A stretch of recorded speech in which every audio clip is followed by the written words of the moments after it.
उत्तर Korea के media ने दावा किया कि किम जोंग उन अंतरिक्ष में अगले कुछ दिनों में जासूसी करने वाली सैटेलाइट को लॉन्च करने वाले हैं। किम के इस ऐलान से अमेरिका, दक्षिण कोरिया और जापान में हड़कंप मच गया, क्योंकि किम की यह सैटेलाइट अमेरिका, दक्षिण कोरिया और जापान की जासूसी करेगी। उत्तर कोरिया के मीडिया के मुताबिक किम जोंग उन अपनी इस स्पाई सैटेलाइट को जून में लॉन्च करने की योजना बना रहे हैं। बताया गया कि किम जोंग उन की सैटेलाइट की खबर लगते ही जापान ने इसकी जानकारी दक्षिण कोरिया और अमेरिका तक फौरन पहुंचा दी, क्योंकि तीनों देशों के बीच हाल ही में एक समझौता हुआ है जिसके मुताबिक दक्षिण कोरिया, जापान और अमेरिका उत्तर कोरिया के सैन्य ऑपरेशन की जानकारी एक दूसरे से साझा करेंगे। वहीं दूसरी ओर उत्तर कोरिया को टक्कर देने के लिए जल्द ही दक्षिण कोरिया भी अपनी सैटेलाइट को लॉन्च करने वाला है। इस बीच फ्रांस ने इलॉन मस्क को सीधी धमकी दे दी कि अगर उनके ट्विटर ने ईयू यानी यूरोपियन यूनियन का नया कानून नहीं माना तो उसे बैन कर दिया जाएगा। अभी 2 दिन पहले ही ईयू ने दावा किया था कि ट्विटर उसके फेक न्यूज पर बने कोड को भी मानने को राजी नहीं।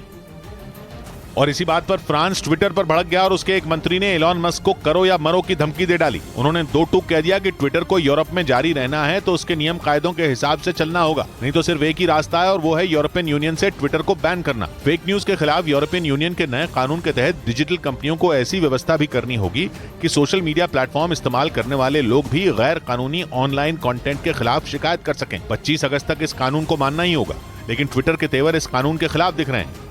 इधर उत्तर प्रदेश के मेरठ जिले में पिटबुल कुत्ते ने 8 साल की एक बच्ची पर हमला कर दिया, जिससे बच्ची बुरी तरह घायल हो गई। पिटबुल कुत्ते ने जब उस पर हमला किया तब वो घर के बाहर गली में साइकिल चला रही थी, जिसका एक सीसीटीवी वीडियो भी सामने आया जिसमें बच्ची गली में साइकिल चलाती दिखी। इसी दौरान उस पर पिटबुल कुत्ते ने हमला कर दिया। इस हमले में बच्ची साइकिल से गिर गई।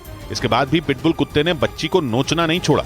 जब तक कोई कुछ समझ पाता तब तक कुत्ते ने बच्ची को बुरी तरह घायल कर दिया। कुत्ते के हमले के बाद तुरंत बच्ची को अस्पताल में भर्ती कराया गया और कुत्ते के मालिक के खिलाफ मामला दर्ज कराया गया। तहरीर के आधार पर मुकदमा दर्ज करके अग्रिम विधिक कार्रवाई की जाएगी। बच्ची पर पिटबुल के हमले के बाद पूरे इलाके में दहशत है, तो वहीं पुलिस उसके मालिक की तलाश कर रही है। उधर कंगाल हो चुके पाकिस्तान की मलेशिया ने इंटरनेशनल फजीहत करा दी। किराए पर विमान देने वाली मलेशिया की एक कंपनी ने PIA यानी पाकिस्तान इंटरनेशनल एयरलाइंस के एक विमान को जब्त कर लिया, जो मलेशिया की राजधानी कुआलालंपुर के हवाई अड्डे पर उतरा था।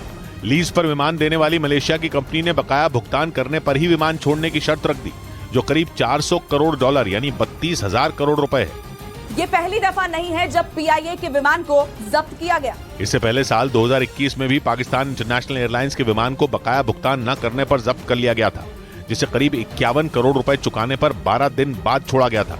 असल में पाकिस्तान के हालात ऐसे हो गए हैं कि वो किराए पर हवाई जहाज लेकर अपनी साख बचाने में जुटा है। पाकिस्तान ने साल 2015 में 2 विमान लीज पर लिए थे, लेकिन हर बार वो किस्त चुकाने में नाकाम रहा।